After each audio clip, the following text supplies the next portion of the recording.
আর্য সংস্কৃতি বোধনী সমিতির উদয়াস্ত বন্দে মাতরম মহাযজ্ঞের অনুষ্ঠান।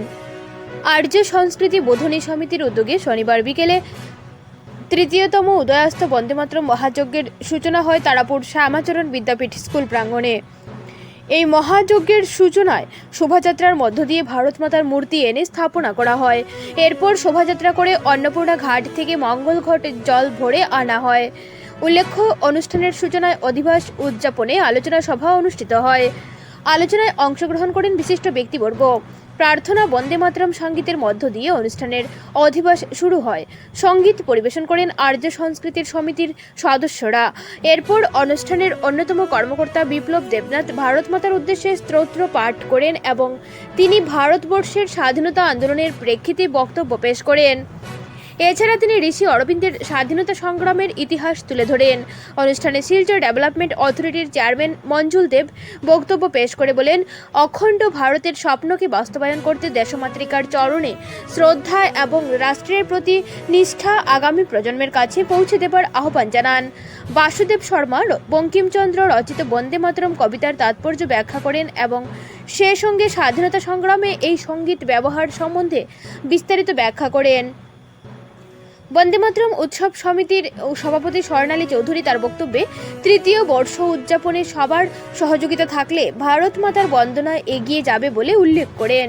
তিনি বলেন, আগামীতে আবার দেশের জন্য ঝাঁপিয়ে পড়ার লক্ষ্য করা যায়। সে সঙ্গে তিনি বাংলার তরুণীর কথা উল্লেখ করেন এবং তার বীভৎস মৃত্যুর কথা তুলে ধরে দোষীদের দৃষ্টান্তমূলক শাস্তির আহ্বান জানান। তিনি বলেন, মায়ের বন্দনা করার সঙ্গে সঙ্গে ভারতের সকল মেয়েদের রক্ষা করা প্রয়োজন। বাবুল হর এই অনুষ্ঠানের উদ্দেশ্যে বলেন, সমাজের শুভ সূচনার প্রচেষ্টা চালানোর জন্য ভারত মাতার পূজা এবং এই পূজা সকলের সহযোগিতায় সফল আহ্বান জানান। এছাড়া ভারত মা এবং দেশরক্ষায় স্বাধীনতা সংগ্রাম নিবেদিত শ্রদ্ধা জানান সাংবাদিক মৃদুলা ভট্টাচার্য। তিনি তার বক্তব্য শেষে স্বাধীনতা নিয়ে স্বরচিত একটি কবিতা পাঠ করেন। রূপাঞ্জলি গুপ্ত অনুষ্ঠানের সাফল্য কামনা করে বক্তব্য পেশ করেন। তিনি তার সংক্ষিপ্ত বক্তব্য ভারত মাকে রক্ষায় ঋষি বিবেকানন্দের অবদানের কথা উল্লেখ করেন। অনুষ্ঠানে সঙ্গীত পরিবেশন করেন রত্নেশ্বর নাথ, অনিমা চৌধুরী প্রমুখ। অধিবাস অনুষ্ঠানের শেষ লগ্নে সমিতির সদস্যদের পরিবেশনায় ধামাইল পরিবেশিত হয়। আরো আরো অনেক দূর পর্যন্ত এগিয়ে যাবে, কারণ ভারত মাতা তো আমাদের সবার জন্য। সেখানে কোনো ধর্ম নেই, কোনো জাতি ধর্ম নির্বিশেষে ভারত মাতার আমরা বন্দনা করি। ভারত মাতার বন্দনা আমাদের করতেই হবে। তো আমি এখানে এত কিছু বলবো না, কারণ এখানে অনেক অনেক কাজ আছে আজকে এই মুহূর্তে। এই অনুষ্ঠানটা শেষ হওয়ার পরে অনেক কাজ আছে, তো একটু বলবো। কারণ আগের যে স্বাধীনতা যজ্ঞে যে ঝাঁপিয়ে পড়েছিলেন তরুণ দল এবং তরুণীদের দল, যারা ঝাঁপিয়ে পড়েছিলেন, তাদেরই মতো ছেলেমেয়েরা আজকে কিন্তু দেশের জন্য আবার ঝাঁপিয়ে পড়ার জন্য প্রস্তুত হচ্ছে একটু একটু করে। আগামী দিনে হয়তো আগামী কয়েকটা জেনারেশনের পরে আমরা সেই রকম মাস্টারদা, তারপর ক্ষুদিরাম বসু, এরকম করে অনেক অনেক আমরা ছেলেদের পাবো আগামী দিনে। কিন্তু এই মুহূর্তে আমরা তৈরি হতে যাচ্ছে আমাদের দলগুলি, কারণ প্রচুর ছেলে মেয়েরা এখন দেশের কাজে দেশের নামে এগিয়ে আসছে, এসেছে, করে যাচ্ছে কাজ। তো सर्वांगे सिंहवाहिनी शिवदूति उग्रचंडा सत्तंगे परमेश्वरी विशालक्षी महामाया कौमारी शंखिनी शिवा चक्रणी जयद्धत्री च रणमत्तरणप्रिया दुर्गा जयंती काली च भद्रकाली महोदरी नरो सिंहि बराही च सिद्धिधात्री सुखप्रदा भयंकरी महारुद्री महावय विनाशिनी। মাকে আমরা সারা ভারতবর্ষে বিশ্ব জুড়ে এভাবে মাকে বিভিন্ন রূপে বহু রূপে মাকে আমরা স্মরণ করি, মাকে আমরা পূজন করি। আজ যারা এই ভারতবর্ষের স্বাধীনতা আন্দোলনে ভারতবর্ষকে মহিমান্বিত করার জন্যে, এত উজ্জ্বল ভারতবর্ষ আমাদেরকে উপহার দেওয়ার জন্যে, যারা এই স্বপ্নের ভারতকে গড়ার জন্যে যারা নিজের জীবন উৎসর্গ করেছেন, তাদের সেই সম্মুখে ছিল এই অপূর্ব দেবী।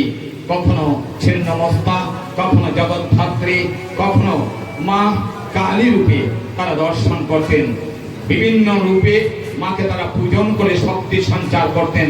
তারপরে দেশের স্বাধীনতা আন্দোলনে ব্রিটিশ সাম্রাজ্যবাদকে ভারতবর্ষ থেকে বিতাড়িত করার জন্য এই মহামন্ত্র উদ্ঘোষিত হয়েছিল বঙ্কিমচন্দ্রের কণ্ঠ থেকে।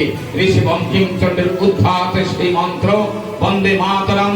আর সেই বন্দে মাতরম মহামন্ত্র নিয়ে হাজার হাজার তরুণ তরুণী নিজের জীবন উৎসর্গ করেছিলেন এই ভারতবর্ষের স্বাধীনতার জন্য। আজ আমরা আর্য সংস্কৃতি বোধনী সমিতি সেই সব শহীদদের স্মরণ করি। তাদের সেই কল্পনার ভারত, তাদের সেই স্বপ্নের ভারত হয়তো আমরা লাভ করতে পারিনি। তাদের সেই স্বপ্নের ভারতে ছিল হিমাচল থেকে কন্যাকুমারী, গান্ধার হতে ব্রহ্মদেশ, সেই তো মোদের ধ্যানের ভারত, সেই তো মোদের পুণ্য দেশ। এই ছিল স্বপ্নের ভারত। যেদিন ভারতবর্ষ 1947 সনের 15ই আগস্ট সেই অন্ধকার নিশিরাত্র অর্থাৎ অমাবস্যার রাত্রে যেদিন স্বাধীনতা ঘোষিত হয়েছিল, সেদিন স্বাধীনতার প্রভাতকালে ছিল 15ই আগস্ট। আর সেই 15ই আগস্ট প্রভাতে ভারতবর্ষের এক মহামানবের জন্ম হয়েছিল।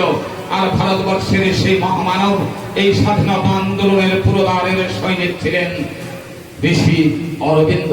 ঋষি অরবিন্দ সেদিন চিৎকার করে বলেছিলেন, আমার জন্মদিনে আমার ভারতবর্ষকে স্বাধীনতার নামে দ্বিখণ্ডিত করা হয়েছিল, আর দ্বিখণ্ডিত করা হয়েছে। এই স্বাধীনতা আমি মানি না। আমরা চাই যারা এই স্বপ্নের ভারত গড়ার জন্য নিজের জীবন উৎসর্গ করেছেন, এক একজন ফাঁসির কাজকে বন্দে মাতরম ধ্বনি নিয়ে নিজের ওজনকে বৃদ্ধি করে তারা নিজের জীবন পণ করে তারা লড়াই করেছেন, ফাঁসির কাজকে ঝুলেছেন, তাদের সেই স্বপ্নের ভারত চাই। তাই সেদিন নাগরিকবৃন্দ আমরা সেই স্বপ্নের ভারতের অপেক্ষায় আছি। আজও আমরা সেই স্বপ্নের ভারতকে চাই, স্বপ্নের ভারত আমরা দেখি। আর সেই স্বপ্ন নিয়েই আর্য সংস্কৃতি বোধনী সমিতির সদস্যরা বিগত 37 বছর ধরে এই বন্দে মাতরম মন্ত্রের মাধ্যমে, ছাত্র সমাজের মাধ্যমে বিভিন্ন মানুষের মধ্যে এই ধ্বনিটুকু ছড়িয়ে দিয়ে দেশাত্মবোধ জাগ্রত করার জন্য, দেশাত্মবোধের মাধ্যমে দেশে একটা নব সাজে সজ্জিত হবে সেই কল্পনা নিয়ে আর্য সংস্কৃতি বোধনী সমিতি এই উৎসবের আয়োজন। আর এই উৎসবের আয়োজন মাধ্যমে সবাইকে জানান দিতে চাই, আপনারা আসুন, আমরা একটি সুন্দর ভারত, বৈভব ভারত, একটি সুন্দর সমাজ, একটি সুন্দর পরিবার আমরা সবার কাছে তুলে ধরি। এই স্বপ্নকে বাস্তবায়িত করার জন্য আমাদের এই পূজার আয়োজন। আজকের এই